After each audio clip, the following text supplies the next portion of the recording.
Hello ಎಲ್ರಿಗೂ ನಮಸ್ಕಾರ. ನಾನು ನಿಮ್ಮ ಪ್ರೀತಿಯ ಮಿಮಿಕ್ರಿ ರಾಜ್ ಕರಣ್ ರಾಜ್ ಮಾತಾಡೋದು. ವಿಶೇಷ ಏನಪ್ಪಾ ಅಂತಂದ್ರೆ ನಿಮ್ಮೆಲ್ಲರೂ ಗೊತ್ತಿರೋ ಹಾಗೆ ನಮ್ಮ ನಿಹಾನ್ ಫೋಟೋಸ್ ಇವರ ಸಹಕಾರದೊಂದಿಗೆ ಮಿಮಿಕ್ರಿ ರಾಜ್ ಕರಣ್ ಯೂಟ್ಯೂಬ್ ಚಾನಲ್ದಾಗ ಸಾಕಷ್ಟು ವಿಡಿಯೋಗಳು ಬರ್ತಾ ಇದ್ದಾವೆ. ವಿಶೇಷವಾಗಿ ಕಳೆದ ಒಂದು ಕಲಾವಿದರ ಇಂಟರ್ವ್ಯೂನ ಮಾಡಿದ್ವಿ.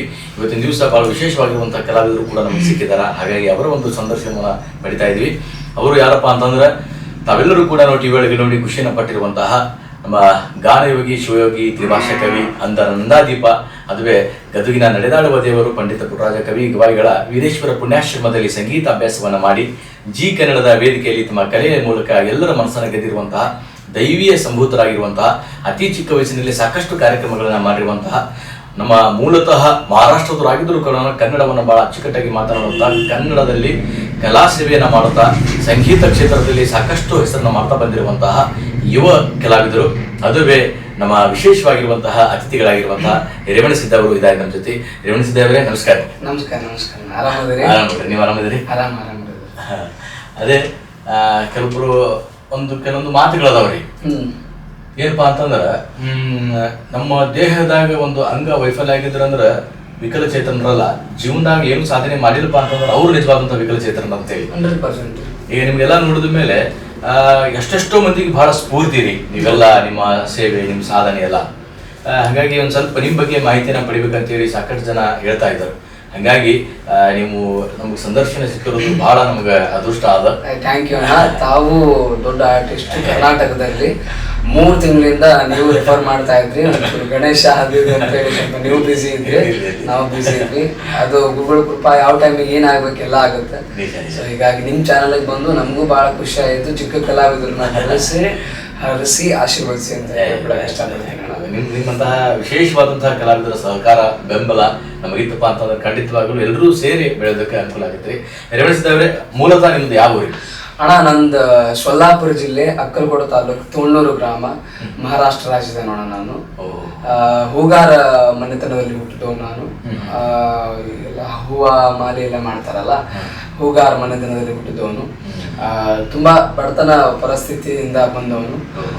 ಅಪ್ಪ ಹೂಗಾರಿಕೆ ಮಾಡ್ತಾರೆ, ಹಾಗೆ ಅಂಬಾ ಭವಾನಿ, ಮಹಾಲಕ್ಷ್ಮಿ, ಆಂಜನೇಯನ ಪೂಜೆ ಮಾಡ್ತಾರೆ.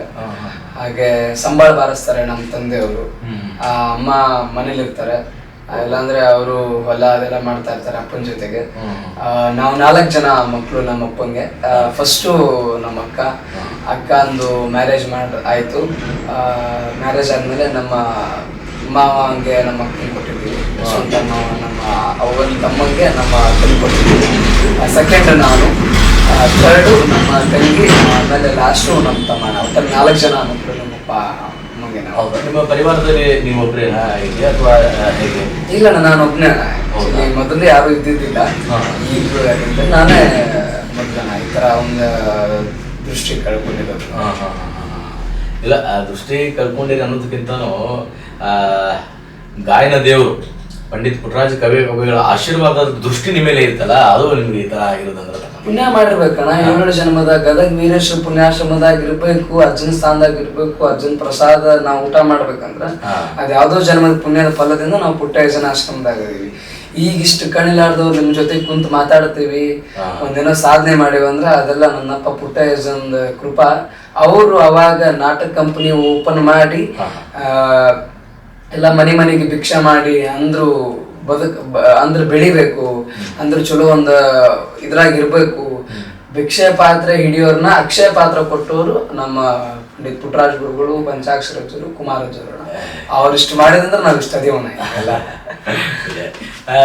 ಸರಿಗಮಪ ವೇದಿಕೆ ಒಳಗಡೆ ನಿಮ್ಗಂತಹ ದೊಡ್ಡ ಪ್ರಮಾಣದ ವೇದಿಕೆ ಸಿಗ್ತದೆ ನಿಮಗೆ. ಆ ಒಂದು ವೇದಿಕೆ ಯಾವ ತರ ಸಿಕ್ತು? ಎಲ್ಲಿ ನೀವು ಆಡಿಷನ್ ಕೊಟ್ಟಿದ್ದೀರಿ? ಹೆಂಗೆ ಏನು ಅಂದ್ರಣ್ಣ, ಮಜಾ ಏನಿರೋದಂದ್ರೆ ಸೀಸನ್ 16 ಒಂದ್ಸತಿ ಕೊಟ್ಟಿದ್ದೆ ನಾನು. ಅವಾಗ ಏನೂ ಬರ್ತಿದ್ದಿಲ್ಲ ನನಗ. 12-13 ವರ್ಷದ ಹುಡುಗನ. ಅವಾಗೇನು ಶ್ರುತಿ ಅಂದ್ರೆ ಏನು ಗೊತ್ತಿದ್ದಿಲ್ಲ, ಏನಿಲ್ಲ. ಆಕ್ಚುಲಿ ಮೊದಲು ಕಲ್ತಿದ್ದು ವಿಜಯಪುರಣ. ಅಲ್ಲಿ ಪಂಡಿತ ತೋಂಟದಾರ್ಯ ಕವಿ ಗವಾಯಿಗಳು ಅಂತ ಹೇಳಿ ಕುಮಾರೇಶ್ವರ ಸಂಗೀತ ಮಹಾವಿದ್ಯಾಲಯ ಗಾನಮನದಾಗ ಅಲ್ಲಿ ಒಂದು 3-4 ವರ್ಷ ಅಭ್ಯಾಸ ಮಾಡಿದೆ. ಅಲ್ಲಿದ್ದಾಗ ಹೋಗಿ ಆಡಿಷನ್ ಕೊಟ್ಟಿದ್ದೆ ಸರಿಗಮಪದಾಗ. ಅದು ಎಲ್ಲಿ ಕೊಟ್ಟಿದ್ದೆ? ಬೀದರ್, ಅಲ್ಲಿ ಕಲ್ಯಾಣ ನೋಡು, ಬೀದರ್ ಜಿಲ್ಲೆ ಒಳಗೆ ಆಡಿಷನ್ ಇತ್ತು ನಂದು ಸೀಸನ್ 16. ಅಲ್ಲಿ ಹೋಗಿ ಕೊಟ್ಟು. ಏನು ನಮ್ಗೆ ಸಂಗೀತ ಅಂದ್ರೆ ಗೊತ್ತಿದ್ದಿದ್ದಿಲ್ಲ, ಶ್ರುತಿ ಅಂದ್ರೆ ಗೊತ್ತಿದ್ದಿದ್ದಿಲ್ಲ. ಅಂದ್ರೆ ತಬಲಾ ಕಲೆ ಅವರಲ್ಲ, ನಾ ಹಿಂಗಾಗಿ ಏನು ಗೊತ್ತಿದ್ದಿದ್ದಿಲ್ಲ. ಸುಮ್ಮನೆ ಹೋದೆ. ಜೀವನ ಟಾನಿಕ್ ಬಾಟ್ಲಿ ಕುಡಿಯೋ ಮುಂಚೆ ಅಲ್ಲಾಡ್ಸು ಅಂತ ಹಾಡು ಬಂದ. ಏನು ಪರವಾಗಿಲ್ಲ, ಗುರುಗಳ ಕೃಪಾದಿಂದ ಸೆಕೆಂಡ್ ರೌಂಡ್ ಅಲ್ಲಿಗೆ ಸೆಲೆಕ್ಟ್ ಆಯ್ತಾನ. ಅಲ್ಲಿ ಮುಗಿದ್ಮೇಲೆ ನಿಮ್ ಸಂಗೀತ ಗುರುಗಳು ಅಲ್ಲಿವರ? ಹಾ ಇಲ್ಲ, ಮೊದಲು ನಾ ತಬಲಾ ಕಲ್ತಿದ್ನಲ್ಲ ನಾ, ಅಲ್ಲಿ ನಮ್ಮ ಗುರುಗಳು ತಬಲಾ ಗುರುಗಳು ಬಸವಂತರಾಯ್ ಹೂಗಾರ್ ಸರ್ ಅಂತ ಹೇಳಿ, ಅವರು ತಬಲಾ ಹೇಳಿಕೊಟ್ಟಿದ್ ನಮ್ಗೆ. ಆಮೇಲೆ ಪಂಡಿತ ತೋಂಟಿದ್ದಾರೆ ಗುರುಗಳು, ಅವ್ರು ಹಾಡ್ತಿದ್ರು. ಅವ್ರದ್ದು ಹಾಡೋದನ್ನೆಲ್ಲ ಕೇಳಿ ನಾವು ಒಂಚೂರು ಅಭ್ಯಾಸ ಮಾಡ್ತಿದ್ವಿ ಹಂಗೆ. ಆಮೇಲೆ ಗದಗ ಬಂದ ಮೇಲೆ ಸಂಗೀತ ಸ್ಟಾರ್ಟ್ ಆಗಿದೆ. ನಾ ಪಂಡಿತ್ ವೆಂಕಟೇಶ್ ಆಲ್ಕೋಡ್ ಗುರುಗಳ ಹತ್ರ ಸಂಗೀತ ವಿದ್ಯಾಭ್ಯಾಸ ಪ್ರಾರಂಭ ಮಾಡಿದ್ದು. ಸೊ ಸರಿಗಮಪ ಜರ್ನಿ ಅಂತ ಬಂದಾಗ ಅದ ಹಾಡಿದ 3-4 ಹಾಡು ಹಾಡಿದೆ. ಹಂಗಷ್ಟು ನಾ ಶ್ರುತಿದಾಗ ಹಾಡಿನ ನನಗ ಗೊತ್ತಿಲ್ಲ. ಈಗ ಈ ಸಡನ್ ಆಗಿ ಯಾರು ಹಾಡಿರ್ತಾರ ಅಂದ್ರೆ ಶ್ರುತಿದಾಗ ಹಾಡಿರ್ ನೋಡಮ್ಮ ನೀ ಅಂತ ನಮ್ಮ ಫ್ರೆಂಡ್ಸ್ ಒಳಗೆ ಯಾರಿಗಾರು ಹೇಳ್ತೀವಿ ನಾವು. ನಮಗ ಆತರ ಹೇಳೋರು ಯಾರು ಇದ್ದಿದ್ದಿಲ್ಲ. ಸುಮ್ ಓದ್ವಿ, ಹಾಡಿದ್ವಿ, ಬಂದ್ವಿ. ಪುಟ್ಟೇಶನ್ ಕೃಪಾದಿಂದ ಸೆಕೆಂಡ್ ರೌಂಡ್ ಸೆಲೆಕ್ಟ್ ಆಯ್ತಾನ.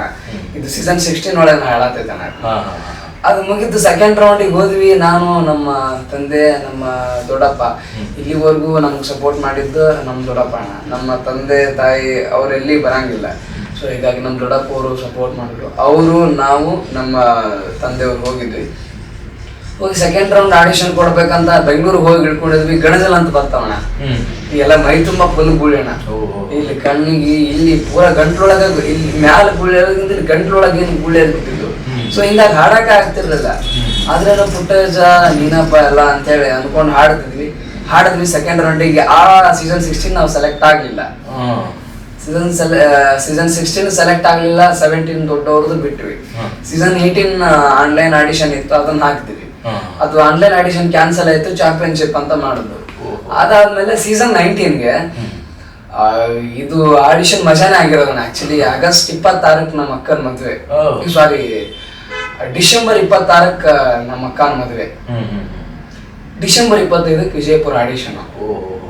ಮನೇಲೆಲ್ಲ ಬೈತಾರೆ ನಮ್ಮ ದೊಡ್ಡಪ್ಪ ಹಿರಿಯರು, ಅವ್ರ ಶರಣಪ್ಪ ಅಂತ ಹೇಳಿ. ಅಲ್ಲಿ ಶಾನು ಮತ್ತ ಮಗಳ ಮದುವೆ ಇಟ್ಕೊಂಡು ಹಿಂಗ ಆದ್ರ ಅಂತ. ಅದಕ್ಕೆ ನಂದು ಇಲ್ಲ ದೊಡ್ಡಪ್ಪ, ಇದೊಂದು ಅವಕಾಶ ಐತಿ, ಮತ್ತೆ ಜಲ್ದಿ ಬರೋಣ ಅಂತ ಹೇಳಿ ಬೆಳಗ್ಗೆ ನಿನ್ನ 24ನೇ ತಾರೀಕಿಗೆ ಅಂದ್ರೆ ಡಿಸೆಂಬರ್ 24ನೇ ತಾರೀಕಿಗೆ ನೈಟ್ ಡಿಸೈಡ್ ಮಾಡಿದ್ವಿ ಹೋಗ್ಬೇಕಂತ ಹೇಳಿ. ಬೆಳಗ್ಗೆ 5 ಗಂಟೆಗೆ ಊರ್ ಬಿಟ್ವಿ. ಊರ್ ಬಿಟ್ಮೇಲೆ ಹೋದ್ವಿ, ಹಾಡಿದ್ವಿ. ಒಳ್ಳೆ 11 ಗಂಟೆಗೆ ಹೊಳ್ಳಿ ಊರಾಗದ್ವಿ. ಅದನ್ನ ದೇವ್ರ ಕೃಪಾ. 26ಕ್ಕೆ ನಮ್ಮ ಅಕ್ಕ, 26ಕ್ಕೆ ನಮ್ಮ ಅಕ್ಕಂದ ಮದ್ವಿ, 25ಕ್ಕೆ ನನ್ನ ಆಡಿಷನ್ ಮುಗಿಸಿ ಬಂದು ಅಕ್ಕನ ಮದ್ವಿ ಮಾಡಿದ್ವಿ. ಅಕ್ಕನ ಮದ್ವಿ ಆದ್ಮೇಲೆ ಮುಂದೆ ಒಟ್ಟೆ ಕಾಲೇ ಬರ್ಲಿಲ್ಲ. ನಾ ಇಮಿಡಿಯೇಟ್ಲಿ ಕಾಲ್ ಬರ್ತಿತ್ತು. ಈಗ ಒಂದು ಆಡಿಷನ್ ಆದ್ಮೇಲೆ ಸುಮಾರು ಒಂದು 2 ತಿಂಗಳಿಗೆ ಹಂಗ್ ಕಾಲ್ ಬರ್ತಿತ್ತು. 6 ತಿಂಗಳು ಹೋಯ್ತಣ್ಣ. ಒಟ್ಟ 6 ತಿಂಗಳು ಹೋಯ್ತು. ಆಗಸ್ಟ್ ತಿಂಗಳೊಳಗ ಪುರಾಣಕ್ಕಿದ್ದೆ ನಾನು. ಈ ವಿಷಯದಾಗ ನಾನು ನೆನ್ಸ್ಕೊಳ್ಳೇಬೇಕ. ಬೆಳಗಾವಿ ಜಿಲ್ಲಾ ಹುಕ್ಕೇರಿ ತಾಲೂಕು ಗೌಡವಾಡ ಅಂತ ಒಂದು ಊರು ಬರ್ತೈತಣ್ಣ, ಬಹಳ ಸಣ್ಣ ಹಳ್ಳಿ. ಆ ಊರೊಳಗ ನಾ ಪುರಾಣಕ್ಕಿದ್ದೆ. ಅದು ನೋಡಿ ಹೆಂಗಂದ್ರ ವಿಶೇಷ, ಸಿದ್ಧಲಿಂಗೇಶನ್ ಮಾಡಿದಾಗ ಪುರಾಣಕ್ಕಿದ್ದೆ ನಾನು. ಪುಟ್ಟರಾಜ್ ಗುರುಗಳು ಸಿದ್ಧಲಿಂಗೇಶ ಅಂತ ಬಹಳ ನೆನೆಸ್ತಿರ್ತಾರ. ಯಡಿಯೂರು ಸಿದ್ಧಲಿಂಗೇಶನ ಒಂದು ಸ್ಥಾನದೊಳಗೆ ನಾ ಪುರಾಣಕ್ಕಿದ್ದೆ. ಕಲಬುರಗಿ ಶರಣ ಬಸವೇಶ್ವರನ ಪುರಾಣದ ಆ ಪುರಾಣಕ್ಕೆ ನಾ ತಬಲಾ ಬಾರ್ಸಕ್ ಹೋಗಿದ್ದೆ. ಅಲ್ಲಿ ಬೆಳ್ಕೊಂತಿದ್ದೆ ನಾ ದಿವ್ಸ. ಹಿಂಗಪ್ಪ ಲೈಫ್ ಒಂದೇನೋ ಅಚೀವ್ಮೆಂಟ್ ಮಾಡಬೇಕು, ಸ್ವಲ್ಪ ಬೆಳಿಬೇಕು ಅಂತ ಆಸೆ ಆಯ್ತು ನನಗ. ನೀನ ಎಲ್ಲಪ್ಪ ಸಿದ್ಧಲಿಂಗೇಶ ಶರಣ ಬಸವೇಶ. ಅಲ್ಲೊಂದು ದೇವಸ್ಥಾನ ಐತನ ಹೊಳೆಮ್ಮ ತಾಯಿ ಅಂತೇಳಿ, ಅಲ್ಲಿನೂ ಹೋಗ್ತಿದ್ವಣ್ಣ ನಾವು. ಹಿಂಗ ಮಂಗಳವಾರ ಶುಕ್ರವಾರ ಬಂದಂಗ ಬಾಳ ಗರ್ದಿ ಅದು, ಬಾಳ ಜನ. ಹಿಂಗಾಗಿ ಅಲ್ಲಿ ಹೋದಾಗ ಅಲ್ಲಿನೂ ಎಲ್ಲಾ ಕೇಳ್ಕೊಂತಿದ್ವಿ. ಸೊ ಹಿಂಗಾಗಿ ಗುರುಗಳನ್ನ ಅವ್ರನ್ನೆಲ್ಲಾ ಕೇಳಿದಾಗ ದೇವ್ರ ಒಂದು ವರ ಕೊಟ್ಟ ಸೆಕೆಂಡ್ ರೌಂಡಿಗೆ ಸೆಲೆಕ್ಟ್ ಆಯ್ತಣ್ಣ. ಆಗಸ್ಟ್ದೊಳಗ ಪುರಾಣ ನಡಾಗತ್ತೈತಿ, ಪುರಾಣ ಹೆಂಗ್ ಬಿಡುದಣ್ಣ ಇನ್ನ. ಸೊ ಹಿಂಗಾಗಿ ಅವಾಗ ನನ್ನ ಜೊತೆ ಬಳುಟಿಗೆ ಸಂಗಮೇಶ್ ಶಾಸ್ತ್ರಿಗಳಂತಿದ್ರು, ಹಿಂಗ್ರಿ ಅಜ್ಜಾರ ಹಿಂಗ ಸೆಲೆಕ್ಟ್ ಆಗೈತಿ. ಆಯ್ತು ತಮ್ಮ ನೀ ಹೋಗು, ನಾ ಯಾರಿಗಾರು ಕರ್ಕೊಂತೀನಿ 2 ದಿವಸ ಅಂತೇಳಿ ಅವರೇ ನಮ್ಮ ಬೆಳಗಾವ್ರಿಗೆ ಕರ್ಕೊಂಡ್ಬಂದು ಪುರಾಣ ಮಾಡಿದ್ರು. ಅವ್ರೊಂದು ಹೆಲ್ಪ್ ಮಾಡಿದ್ರು ಆ ಟೈಮ್ ಒಳಗೆ. ಆಗಸ್ಟ್ ತಿಂಗಳೊಳಗೆ ಆಡಿಷನ್ ಬಂತನ. ಸೆಕೆಂಡ್ ರೌಂಡ್ ಹೋದ್ವಿ, ಬೆಂಗಳೂರೊಳಗೆ ಹಾಡಿದ್ವಿ. ಬಹಳ ಖುಷಿ ಪಟ್ರು. ನಮ್ಮ ಚೆನ್ನಪ್ಪಣ್ಣ, ಸಾರಿ ನಮ್ಮ ಸುಪ್ರೀತಣ್ಣ ಆಡಿಷನ್ ತಗೊಂಡ್ರು. ಚೆನ್ನಾಗಾಯ್ತು, ಅದ್ಭುತವಾಗಾಯ್ತು. ಆಮೇಲೆ ಮತ್ತೆ ಫೋನ್ ಬರ್ಲಿಲ್ಲ ಅಣ್ಣ. ಸೆಕೆಂಡ್ ರೌಂಡ್ ಆದ್ಮೇಲೆ 15 ದಿವ್ಸಕ್ಕೆ ಫೋನ್ ಬರ್ತಿತ್ತಣ್ಣ. ಸೆಕೆಂಡ್ ರೌಂಡ್ ಆದ 15 ದಿವ್ಸಕ್ಕೆ ಫೋನ್ ಬರೋದು, ಒಟ್ಟ ಫೋನ ಬರ್ಲಿಲ್ಲ. ನಾವು ಇಟ್ಟೆಲ್ಲ ಮಾಡಿದ್ರೆ ಮತ್ತೆ ಹಿಂಗೆ ಯಾಕಾಗತ್ತಪ್ಪ ಇದು ಅಂತೇಳಿ ಮತ್ತೆ ಸ್ಪೆಷಲ್ ಆಡಿಷನ್ ಬಿಟ್ರಣ್ಣ. ಹುಬ್ಬಳ್ಳಿ, ಹೊಸಪೇಟೆ, ಬಳ್ಳಾರಿ ಆ ಥರದ್ದೆಲ್ಲ ಒಂದು ಆಡಿಷನ್ ಬಿಟ್ರು. ಮತ್ತೆ ಆಡಿಷನ್ ಕೊಟ್ರು ಹೋಗಿ. ಹಿಂಗ್ ದೊಡ್ಡಪ್ಪ ಮತ್ತೆ ಬಿಟ್ರ, ಮತ್ತೆ ಹೋಗೋನ್ ಬರ್ರಿ ಮತ್ತೆ ಇದೊಂದು ಪ್ರಯತ್ನ ಮಾಡೋನು. ಅಲ್ಲಿ ಹುಬ್ಬಳ್ಳಿ ಒಳಗೆ ಆಡಿಷನ್ಗೆ ಹೋಗ್ತೀನಿ ಅಣ್ಣ ಫಸ್ಟ್ ರೌಂಡಿಗೆ. ಅಲ್ಲಿ ಮತ್ತ ಎಲ್ಲ ನಮ್ಗೇನ್ ಆಡಿಷನ್ ತಗೊಂಡಿದ್ರಲ್ಲ, ಮತ್ತೆ ಯಾಕೆ ಬಂದಿನಿ ಅವ್ರಿಗೆ ಏನು ಗೊತ್ತಿಲ್ಲ, ನಾವು ಸೆಲೆಕ್ಟ್ ಆಗಿವೋ ಬಿಟ್ಟಿವೋ ನಮಗ್ ಗೊತ್ತಿಲ್ಲ. ನೀ ಮತ್ತೆ ಯಾಕೆ ಬಂದಿ, ನೀ ಬಂದಿದ್ದಿಲ್ಲ ಹೋದ್ಸತಿ ಸೆಕೆಂಡ್ ರೌಂಡ್ ಮುಗ್ದೈತಿ, ಮತ್ತೆ ಯಾಕೆ ಬಂದಿ? ಇಲ್ಲ ಸರ್ ಹಿಂಗ್ರಿ ಹಿಂಗಾಗೈತ್ರಿ, ಅದು ಫೋನ್ ಬರ್ಲಿಲ್ರಿ, ಹಿಂಗಾಗಿ ಮತ್ತೆ ಫಸ್ಟ್ ರೌಂಡ್ ಬರ್ಬೇಕಂತ. ಸರಿ ಬಂದ್ರಿ, ಹೌದ್ರಿ ಬಂದಿದ್ರಿ ಒಂದ್ ಹಾಡ್ರಿ ಅಂತೇಳಿ ಮತ್ತೆ ಹಾಡ್ಸಿದ್ರು. ಮತ್ತೆ ಸೆಕೆಂಡ್ ರೌಂಡಿಗೆ ಹೋದ್ವಿ. ಯಾವ ಹಾಡು ಹಾಡಿದ್ರಿ ನೀವು? ಹುಬ್ಬಳ್ಳಿ ಒಳಗಣ, ಹುಬ್ಬಳ್ಳಿ ಒಳಗೆ ಹೋದಾಗ ನೀಡು ಶಿವ ನೀಡದಿರು ಶಿವ ಹಾಡಿದ್ವಿ, ಗಾನಯೋಗಿ ಪಂಚಾಕ್ಷರಿ ಗವಾಯಿಗಳು ಚಿತ್ರದ್ದು. ಅದನ್ನ ಹಾಡಿದ್ವಿ, ಸೆಲೆಕ್ಟ್ ಆಯ್ತಣ್ಣ ಸೆಕೆಂಡ್ ರೌಂಡಿಗೆ. ಮಾತ್ರ ಸೆಕೆಂಡ್ ರೌಂಡಿಗೆ ಸೆಲೆಕ್ಟ್ ಆಯ್ತು. ಅಲ್ಲಿ ನಮ್ಮ ಪ್ರೀತಿಯ ಅಭಿಷೇಕ್ ಸರ್ ಹಾಗೆ ಪೃಥ್ವಿ ಭಟ್ಟಕ್ಕ ಆಡಿಷನ್ ತಗೊಂಡ್ರು ನಂದು. ತುಂಬಾ ಚೆನ್ನಾಗಿ ಆಡಿಷನ್ ಆಯ್ತು, ತುಂಬಾ ಚೆನ್ನಾಗಿ ಕಲಿತೆ. ಅದಾದ್ಮೇಲೆ ಸೆಕೆಂಡ್ ರೌಂಡ್ ಆದ್ಮೇಲೆ ಒಂದು 15 ದಿವ್ಸಕ್ಕೆ ಫೋನ್ ಬರುತ್ತಣ್ಣ, ಅದು ಕನ್ಫರ್ಮ್. ಯಾಕಂದ್ರೆ ಫಸ್ಟ್ ನಾನು ಬಿಜಾಪುರಿಂದ ಬೆಂಗಳೂರು ಕೊಟ್ಟಿದ್ದು ಇದೇ ರೇವಣ್ಣನ, ಅದೊಂದು ಕನ್ಫರ್ಮ್ ಆಗುತ್ತೆ. ಹೌದು ನಾನೇ ರೀ. ಹುಬ್ಬಳ್ಳಿಯಿಂದ ಬೆಂಗಳೂರಿಗೆ ಬಂದಿದ್ದಲ್ಲ ಅದೇ ರೇವಣ್ಣನ, ಹೌದ್ರಿ ನಾನೇ ರೀ. ಹಿಂಗ್ರಿ ನೀವು ಸೆಲೆಕ್ಟ್ ಆಗಿರಿ, ನೀವು ಬರ್ಬೇಕು ಅಂತಂದಾಗ ಅವಾಗ ಒಂದೇನೋ ಖುಷಿ ಅಣ್ಣ. ಪುಟ್ಟ ಏಜ್ ನಾವ್ ಅನ್ಕೊಂಡಂಗ ಎಲ್ಲಿ ಇಲ್ಲಪ್ಪ, ನಾ ಅನ್ಕೊಂಡಂಗ ನಮ್ಮ ಮನದಾಗಲ್ಲ. ಪುಟ್ಟ ಏಜ್ ನಾವ್ ಹೆಂಗ್ ನೆನೆಸ್ತೀವಿ ಹಂಗ ಪುಟ್ಟ ಏಜ್ ನಮಗೊಂದು ವರ ಕೊಡ್ತಾರ, ಗುರುಗಳ ಕಾದ ಕಾಯ್ತಾರ ಅಂತ ನನಗೊಂದು ನಂಬಿಕೆ ಇತ್ತಣ. ಸೊ ಹೀಗಾಗಿ ಸೆಲೆಕ್ಟ್ ಆದ್ವಣ. ಅಲ್ಲಿ ಮೆಗಾ ಆಡಿಷನ್ಗೆ ಹೋದ್ವಿ. ಅಲ್ಲಿ ಹಾಡು ಹಾಡಿದ್ದು ಪಂಡಿತ ಪುಟ್ಟರಾಜ ಗುರುಗಳದು, ನಮ್ಮ ವೆಂಕಟೇಶ ಗುರುಗಳು ಹಾಡಿದ್ದು ಯಾವ ಜನ್ಮದ ಪುಣ್ಯವೇನು ಪುಟ್ಟರಾಜ ಗುರು ದೊರೆತಾನ ಅಂತೇಳಿ ಒಂದೆರಡು ಲೈನ್ ಹಾಡ್ಬೋದಣ್ಣ? ಖಂಡಿತ ಆಗ್ರಿ, ನಾವ್ ಅದೇ ಹೇಳ್ತಿದ್ವಿ, ನೀವೇ ಕೇಳಿದ್ರಿ. ಖಂಡಿತ ಒಂದು ಆಗ್ರಿ. ಕಣ್ಣು ಕಾಣದ ಕುರುಡರಾದ ತಂದೆ ತಾಯಿಗೆ ಬೇಡವಾದ, ಕಣ್ಣು ಕಾಣದ ಕುರುಡರಾದ ತಂದೆ ತಾಯಿಗೆ ಬೇಡವಾದ, ಭವಕ್ಕೆ ಭಾರವಾದ ನಮಗೆ ಬದುಕು ಸುಂದರ ಮಾಡ್ಯಾನ,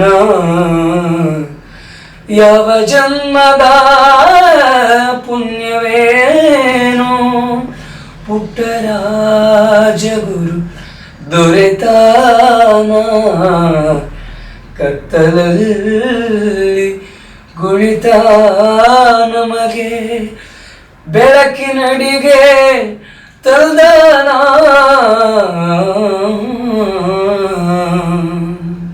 ಈ ಹಾಡು ಹಾಡೋದಣ್ಣ ಬಹಳ ಮೆಚ್ಚುಗೆ ಪಡ್ಕೊಂಡ್ರು ನಮ್ಮ ವಿಜಯ್ ಪ್ರಕಾಶ್ ಸರ್, ಅರ್ಜುನ್ ಸರ್, ಆಮೇಲೆ ಅರುಣಶ್ರೀ ಅಕ್ಕ, ಎಲ್ರು ಬಹಳ ಮೆಚ್ಚುಗೆ ಪಡ್ಕೊಂಡ್ರು. ಅರುಣಶ್ರೀ ಅಕ್ಕ ಅದೆಲ್ಲ ಬಹಳ ಪ್ರೀತಿ ತೋರಿಸಿದ್ರು. ಸೆಲೆಕ್ಟ್ ಆಗಿ ಒಂದು ಒಳ್ಳೆ ಜರ್ನಿ ಆಯ್ತಣ್ಣ. ನಮ್ಮ ಪ್ರೀತಿಯ ಡಾಕ್ಟರ್ ಸುಚೇತನ್ ರಂಗಸ್ವಾಮಿ ಗುರುಗಳು ನನಗೆ ಮೆಂಟರ್ ಆಗ್ತಾರೆ. ಸೊ ಹೀಗಾಗಿ ಅವರ ಒಂದು ಸಾನ್ನಿಧ್ಯದಲ್ಲಿ ಸರಿಗಮಪ ಸೀಸನ್ 19 ಫೈನಲಿಸ್ಟ್ ಆಗಿ ಹೊರಗೆ ಹೋಗ್ತೀನಣ್ಣ. ನಾನು ಮಹಾರಾಷ್ಟ್ರದವನಾದ್ರಣ, ನಾನು ಒಂದೇ ಮಾತಲ್ಲಿ ಹೇಳಕ್ ಇಷ್ಟಪಡ್ತೀನಿ, ಹುಟ್ಟಿದ ಮಹಾರಾಷ್ಟ್ರ ಆದ್ರೆ ಬೆಳೆದಿದ್ದು ಕರ್ನಾಟಕ ಅಣ್ಣ. ನಮ್ಮ ಕರ್ನಾಟಕ ಜನತೆ ನನ್ನನ್ನ ಇಷ್ಟ ಎತ್ತರಕ್ಕೆ ಮಾಡಿದಾರಣ್ಣ, ಇನ್ನೂ ಎತ್ತರಕ್ಕೆ ಬೆಳಿತೀನಣ್ಣ. ಕರ್ನಾಟಕ ಜನತೆ ಆಶೀರ್ವಾದ ನಮ್ಮ ಮೇಲೆ, ನಿಮ್ಮ ಮೇಲೆ, ಎಲ್ಲಾ ಕಲಾವಿದರ ಮೇಲೆ ಯಾವತ್ತೂ ಹಿಂಗಿರಲ್ಲ ಅಂತ ಕೇಳ್ಕೊಳ್ಳೋಕೆ ಇಷ್ಟಪಡ್ತೇನೆ. ನೋಡ್ರಿ, ಪುಟ್ಟರಾಜ್ ಅವ್ರದ್ದು ಹಾಡು ಹಾಡಿದ್ರಿ. ಪುಟ್ಟರಾಜ್ ಅವರ ತಂದೆ ಹೆಸರು ರೇವಣಯ್ಯ ಅಂತೇಳಿ, ತಾಯಿ ಹೆಸರು ಸಿದ್ದಮ್ಮ ಅಂತೇಳಿ. ತಂದೆ ಹೆಸರು ಮತ್ತೆ ತಾಯಿ ಹೆಸರು ರೇವಣ ಸಿದ್ದಯ್ಯ ಅಂತೇಳಿ ಎರಡೂ ಹೆಸರು ನಿಮ್ಮಲ್ಲಿ ಐತಪ್ಪ ಅಂತಂದ್ರೆ ಎಷ್ಟು ವಿಶೇಷವಾದಂಥದ್ದು ನೋಡಿ. ಇಲ್ಲ, ಬಹಳ ಖುಷಿ ಆಗತ್ತ. ನನ್ನ ಮನೆ ದೇವರು ಚಿಂಚೋಳಿ ರೇವಣ ಸಿದ್ದಯ್ಯ ಅಂತ, ರೇವಣ ಸಿದ್ದೇಶ್ವರ ಗುರುಗಳು. ಅಪ್ಪ ಅವ್ರ ಹೆಸರು ರೇವಯ್ಯ, ತಾಯಿ ಹೆಸರು ಸಿದ್ದಮ್ಮ. ರೇವಯ್ಯ ಸಿದ್ದಮ್ಮ ಅದನ್ನೆಲ್ಲ ಕನ್ವರ್ಟ್ ಆಗಿ ರೇವಣ ಸಿದ್ಧ ಅಂತ ಮಾಡಿದಾರಲ್ಲ, ಇದಕ್ಕಿಂತ ಒಂದು ಪುಣ್ಯ, ಇದಕ್ಕಿಂತ ಒಂದು ಭಾಗ್ಯ ಸಿಗ್ತದೆ. ಆಮೇಲೆ ಎಷ್ಟು ವರ್ಷದಿಂದ ನೀವು ಈ ಒಂದು ಸಂಗೀತ ಕ್ಷೇತ್ರಕ್ಕೆ ಬಂದಿದ್ರಿ? ಅಣ್ಣ ನಾವ್ ಒಂದು 4 ವರ್ಷದಿಂದ ಸಂಗೀತಕ್ಕೆ ಅಣ್ಣ. ಅಂದ್ರೆ ರೀಸೆಂಟ್ಲಿ 4 ವರ್ಷ ಅಲ್ಲ ಅಣ್ಣ, ನನಗೆ 4 ವರ್ಷ ಇದ್ದಾಗ ಸಂಗೀತ ಕ್ಷೇತ್ರಕ್ಕೆ ಬಂದಾಗ ಹೆಂಗ್ ಮಜಾ ಅಂದ್ರಣ್ಣ, ಈಗ ನಾವ್ ಮನ್ಯಾಗ ಕೊಡ ಎಲ್ಲ ಯೂಸ್ ಮಾಡ್ತಿರ್ಲ ನೀವು, ಆ ಕೊಡ ಹಿಂಗೊಂದ ಒಂದು ಮೂಲ ಇದ್ದಂಗ ಇರ್ತಿತ್ತಣ. ಅಂದ್ರ ಅದೊಂದು ಹಿಂಗ ಮಾಡಂತ ಬರ್ತಿತ್ತಣ್ಣ, ಹಿಂಗ ಜೇಸಿ ಹಿಂಗ ಒಂದ್ ಕಟ್ಟಿ ಇರ್ತಿತ್ತಣ್ಣ. ಆ ಕಟ್ಟಿ ತಳಗ ಸ್ವಲ್ಪ ಕುಲ್ಲಾ ಬಿಡ್ತಿದ್ರು, ಅಲ್ಲಿ ಕೊಡ ಹಾಕ್ತಿದ್ದೆ ನಾನು. ಅಲ್ಲಿ ಕೊಡ ಹಾಕಿ ಈ ಕಡೆ ಸೈಡಿಗೆ ಒಂದು ಬೊಗೋಣಿ ಹಿಡಿತಿದ್ವಣ್ಣ, ಒಂದು ಬೇಸಿಗೆ ಬರ್ಲಿ ಸ್ವಲ್ಪ ಚಲೋ ಅಂತ ಹೇಳಿ. ಈ ಕಡೆ ಸೈಡಿಗೆ ಒಂದು ಅಗದಿ ಹಿಂಗ ಟಕ್ ಟಕ್ ಟಕ್ ಟಕ್ ಆ ತರದೊಂದು ಬರ್ತಿತ್ತಣ್ಣ. ಒಮ್ಮೆ ಹಿಂಗ್ ತಗೊಳ್ಳೋದು, ಹಿಂಗ್ ತಗೊಳ್ಳೋದು ಅದನ್ನೊಂಥರ ಗಣಪತಿ ನೋಡ್ಸಲ್ಲ, ಹಂಗ್ ನೋಡಿಸಿದ್ರಲ್ಲ, ಹಂಗ್ ನೋಡಿಸಿದ್ವಣ್ಣ. ಭಾರಿ ಮಜಾ ಬರ್ತಿತ್ತಣ್ಣ. ಅಲ್ಲ ಏನ್ ಸುಖ ಐತಿಪ್ಪ ಇದ್ರಾಗ, ಎಟ್ಟು ದೇವ್ರ ಸುಖ ಕೊಟ್ಟನ್ ಸಂಗೀತದಾಗ ಅಂತೇಳಿ ಹಂಗ ನುಡಿಸಿದ್ವಿ. ಭಾರಿ ಮಜಾ ಇಂಪ್ ಅನಿಸ್ತಿತ್ತು, ಮಜಾ ಅನಿಸ್ತಿತ್ತು.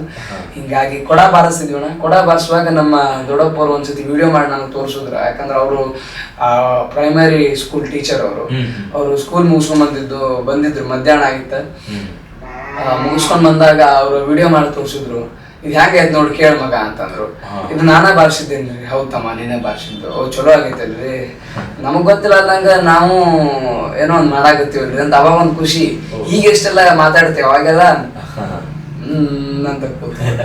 ಹಿಂಗಾಗಿ ನೀವು ಸ್ಟೇಜ್ ಹತ್ತದಾಗ, ನೀವು ಹಾಡನ್ನ ಹಾಡಿದಾಗ ಜನರ ರೆಸ್ಪಾನ್ಸ್, ಅವ್ರ ಪ್ರಕ್ರಿಯೆ ಯಾವ ತರ ಇತ್ತು, ಅವ್ರು ಏನು ನಿಮ್ಗೆ ಹೇಳಿದ್ರು, ಅವ್ರದ್ದು ಕೆಲವೊಂದು ಪ್ರಶಂಸೆ ನುಡಿಗಳು ಕೇಳಿ ನಿಮಗೆ ಅನಿಸ್ತು?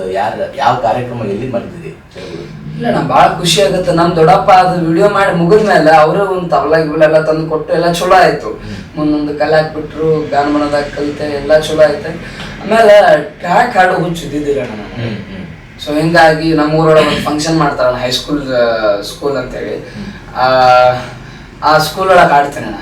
ಅಂದ್ರೆ ಅದು 50 ವರ್ಷದ ಹಿಂಗ ಮಹೋತ್ಸವ ಮಾಡ್ತಾರಣ್ಣ, ವಾರ್ಷಿಕೋತ್ಸವ ಮಾಡ್ತಾರೆ 50 ವರ್ಷದ. ಅದರ ದೊಡ್ಡ ಕಾರ್ಯಕ್ರಮ ಮಾಡಿದ್ರು.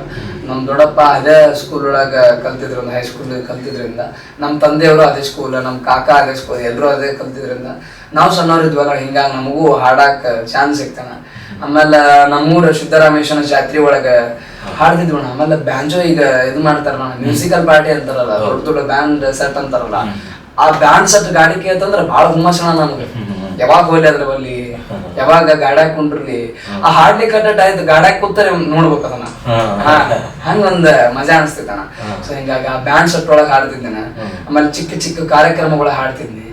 ಆಮೇಲೆ ನಮ್ಮ ತಂದೆಯವರು ಸಂಬಳ ಬಾರಿಸಿದ್ರಿಂದ ಊರಾಗ ಒಂದೇನೋ. ಆಮೇಲೆ ನಮ್ಮ ತಂದೆಯವರು 8-10 ವರ್ಷದಿಂದ ನಾಟಕ ಕಲಾವಿದ್ರಣ್ಣ, ಹಾಸ್ಯ ಕಲಾವಿದ್ರು. ಈಗ ನಾಟಕ ಮಾಡಾತಿಲ್ಲ ಅವರು, ಈಗ ಏನೋ ಗೊತ್ತಿಲ್ಲ, ಬಿಟ್ಟಾರ ಅವರು.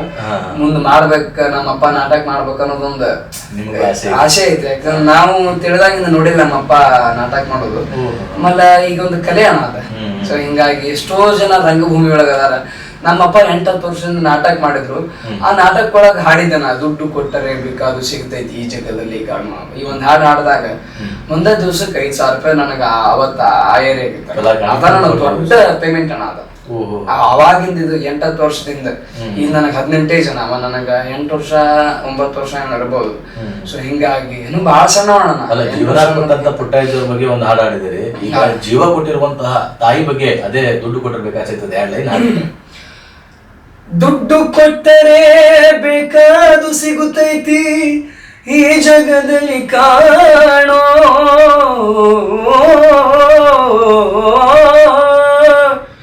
ಹಡೆದ ತಾಯಿಯನು ಕಳಕೊಂಡ ಮ್ಯಾಲ ಮತ್ತೆ ಸಿಗುವಳೇನೋ, ತಮ್ಮ ಮರಳಿ ಬರುವಳೇನೋ.